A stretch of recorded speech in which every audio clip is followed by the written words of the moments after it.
What's going on, everybody? Mr. iSnap Studios here with another iSnap interviews, and you already know how I can be. A little busy with everything. News life pretty much got me caught up with everything, so there goes my quick explanation right there. But today I have a very good friend of mine, and definitely want to go ahead and open this platform for him. We have Mr. Anthony Feimstro. Why don't you go ahead and just tell us how you're doing today? I'm doing good. I'm cold. I'm a little cold. I ain't gonna lie, but I'm doing good, man. And it's good to be here. I'm grateful. Yeah. Okay. And we are in the cold season, so that's actually kind of to be expected. So. Right. Yeah. Thank God for not in Alaska, though. Oh my goodness. I mean, they do pay people to stay there, but then it's like. In Alaska, it's like 6 months dark, 6 months light. Yeah, and they literally only get like 1 hour of daylight. That's a bit much for me, if you ask. That's amazing. Like, I don't even know how that happens in the universe, but yeah, man, it's I'm doing good. Like I said, I'm doing good. I'm glad to be here.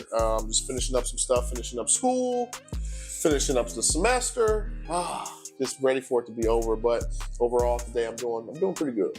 Oh, okay. And for those who probably don't know who you are, I know who you are, and I'm going to keep the nickname completely off. So, yeah, let's go ahead and let everybody know who Anthony Feimstro is. Well, for those who don't know, my name is Anthony Feimstro, also known as Feimstro. I'm an artist here in the Flint, Michigan area, Midwest region, and I love music, man. It's just something that I've really been advocate about for the past couple of years. The nickname that he's talking about is Pops.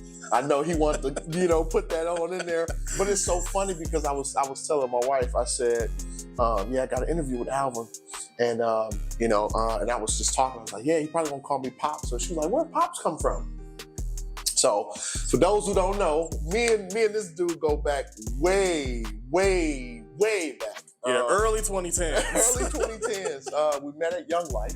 Mm-hmm. And I was always acting like this old guy. And they would always call me Pops. Then now it's funny because I do the Uncle Ray skits, and I was always an old soul. So that's the nickname that he's preferring to is Pops. He can call me Pops. Don't you call me that longevity privilege, that really does come along. Longevity privilege. And I have witnessed you over time, how you really dwell yourself into the music industry. So why don't you go ahead and let us know, what got you interested to get into music? Family. My uncle, Sidney Oliver, was like one of the, if not the greatest inspiration to my musical journey. Growing up in church, you played the drums, you sung in the choir, you played the piano. And so I would say having a strong church background really got me open to music.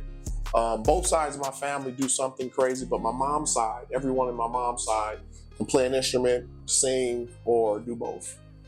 And so it was just embedded in me, from generation to generation, to have some type of skill set to do something with music. So I got started a while ago, man. Started off on drums and moved over to piano and organ, and really just been putting in the work ever since then, man. You know what I'm saying? So it's been a journey, but I love it. I can't see myself living without music, ever. I mean, from composing it to playing it to teaching it, it's just in my nature. So, yeah. Oh, yeah. And that actually sounds a lot like my big sister, because between the two of us, she's actually more musically inclined than I am. So she really does follow a lot of music in pretty much all genres. That's how deep she is. Yeah. And music really does have a powerful impact because it allows you to pretty much tell your story, and actually allows you to speak from your soul, if I'm correct, right? Yeah. Music is one of those things, they always say, it's a universal language. And I strongly believe that, especially when you're diving into multiple genres, you get an idea, you get a perspective that you didn't have before. If you grew up in a gospel background and then you start pursuing jazz music, you start to have an understanding and appreciation of that music, whether it's country, heavy metal, rock, all of this music, and I really am thankful for the mindset to do more than one genre. I'm a huge advocate for that because it's number one, it's fun. I'm kind of a music nerd, so I have like on my phone, I have compositions of film scores and different composers and different things like that, from video game music to film to jingles, radio station broadcasts, you name it. So speaking of, I have a business entitled One Way Society, where it's it's a composing music platform for all entertainment. So I'm currently working on a contract right now with the National Park Service, where I'm composing about the railroad system, like what really happened on the railroads for African American. So that's been a journey. But just being able to stretch myself out in different ways to where I can really tap into different styles and genre of music, I think it's heavenly, man. I think it's heavenly. So yeah. Okay. Now I definitely want to go ahead and like take a pause, because you said something I haven't really heard like a lot of artists really say, and you had mentioned video game music, and honestly, video game music is very fire. Don't let nobody say anything otherwise. Yeah, some of them really do be having some very dope soundtracks. So what got you into like looking at the video game music part? Like, is there anything that we probably don't even know about video game music? Well, what got me into it was I love video games, and so I'm trying to, as I get older, I'm trying to figure out ways to include everything that I love to do in my life, instead of saying, hey, well, I used to do that and I stopped doing it because I started working and I started doing different things. It's like I'm finding ways to include what I love to do, whether it's an hour a day or just, however much time. But I always love video games. And so when I started doing more research into placements and TV placements and video game stuff, sync licensing, different things like that, I really started to learn the ins and outs, and I'm still learning a lot of it. But that's what kind of got me into it. I was always intrigued by like sounds when I was younger, how things work. I was playing GTA, honestly, yesterday, and I was hearing one of my favorite bassists, his name is Thundercat. He was on the GTA 5 online like radio station.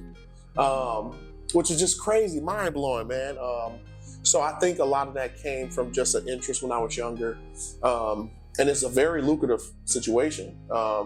Super easy to get into.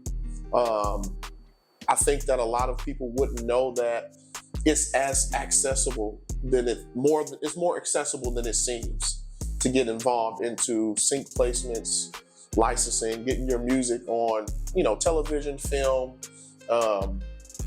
and even video games. So yeah, man, I think it's dope. It's dope. Yeah, and video game, that community is actually very, very big. It's worldwide, really, especially in today's modern time where internet pretty much made a lot of things accessible for online play, being able to collaborate and compete against other players from around the world. So being able to find a way to get into the game industry through music and being able to learn that it's actually accessible, that's something that I honestly never even thought was possible, because that's something that you just really don't think of. So that's very innovative. Yeah, I mean, and it's so funny because music has a way of complementing a greater message, right? So when you're watching film, I love film.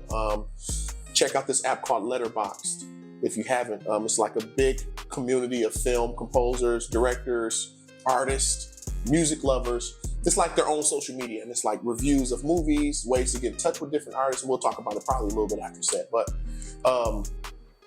there's so many different ways, man, to get involved. And I think a lot of times we have to understand that music always complements a greater message.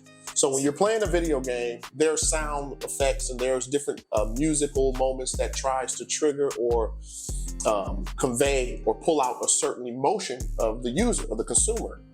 Whether it's script, when you're watching film, there may be a fight scene where, there's no music. They want to symbolize reality, so they take the music out. And then they may bring the music in. They may have a droning, like in the Batman Dark Knight series, the Joker had this theme where it was like this drone of just like 6 trumpets. What people don't know is when Hans Zimmer went in and did that, he went to this cathedral church and he had I believe, don't quote me, but he had 3 trumpets on this side, 3 trumpets on this side.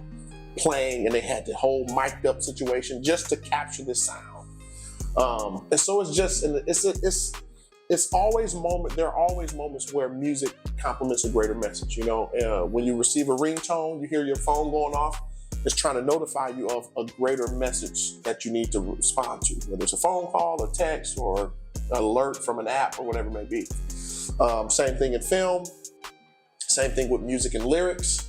You know, the music complements the lyrical component to make sure that it helps support the idea. And it's so funny because, yeah, we don't think about that because we're so engaged into the main thing, but there are so many things outside of the main thing that help the main thing work.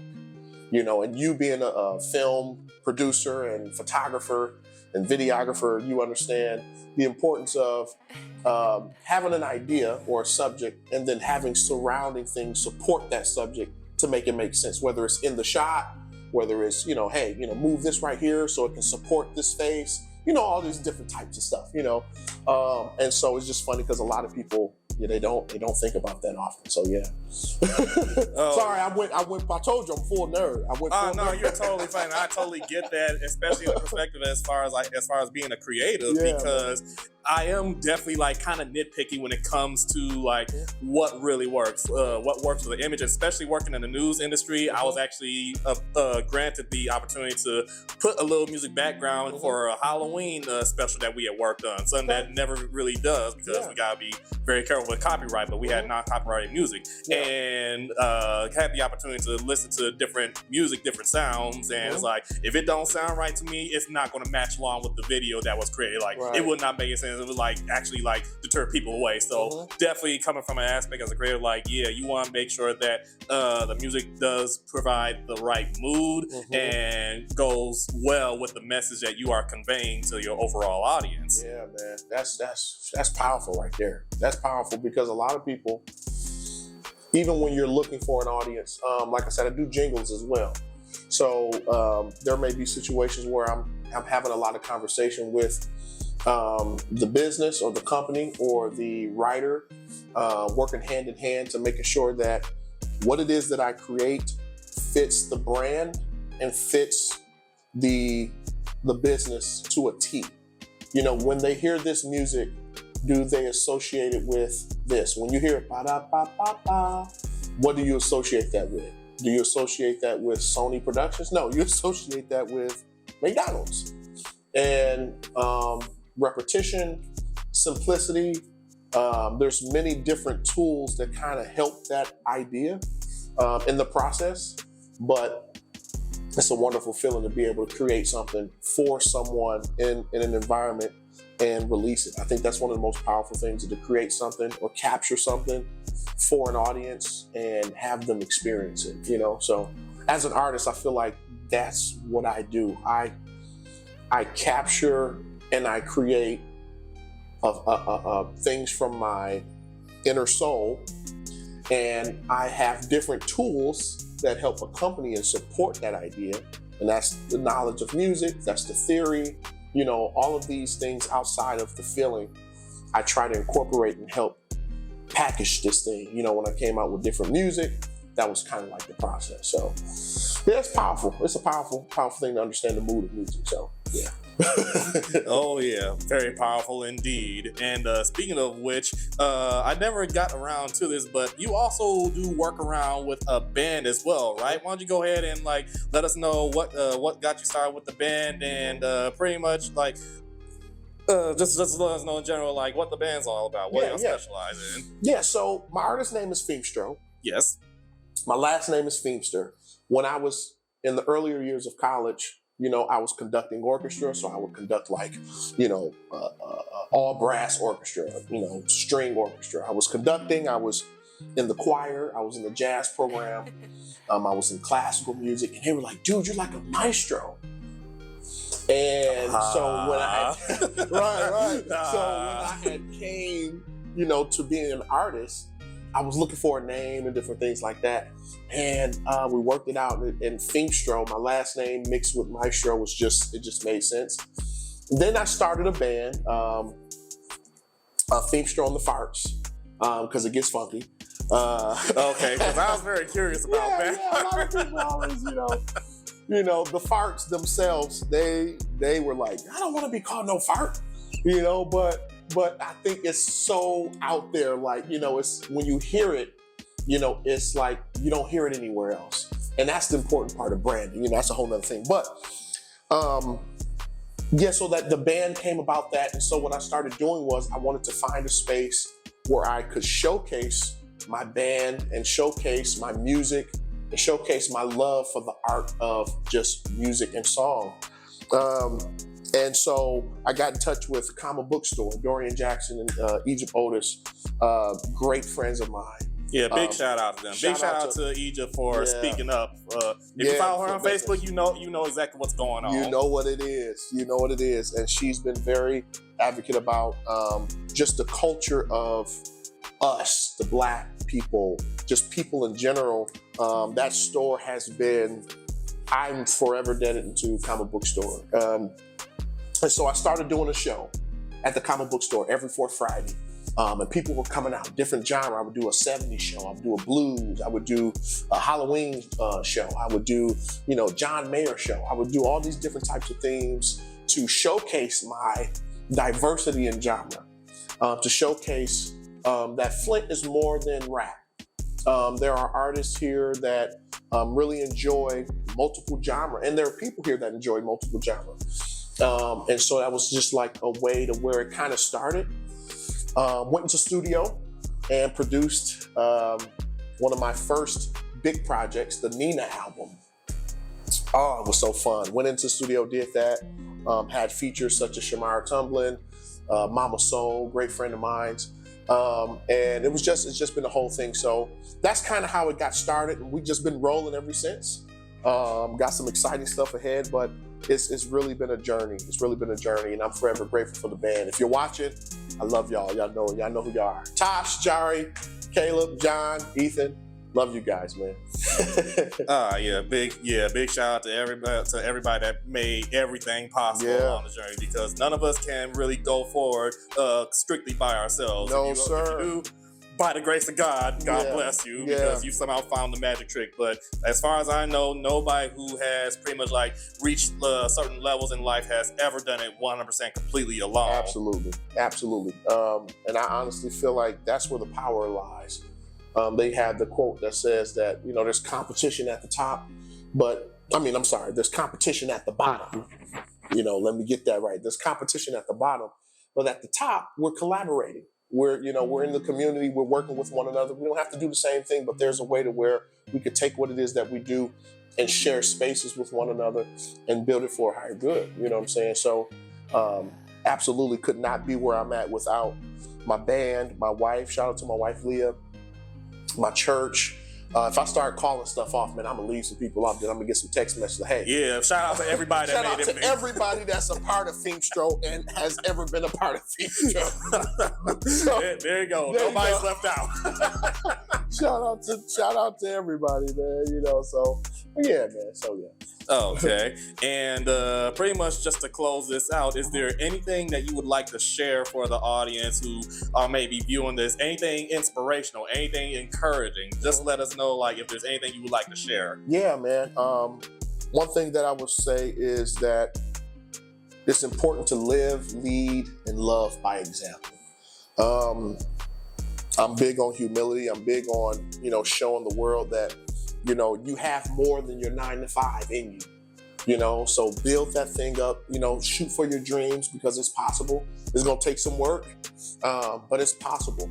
I also want to say that I just released the Nina piano album, November 3rd. The visual process, if you don't mind checking that out, has been documented, and I'm releasing videos every week from the Nina album, the piano album.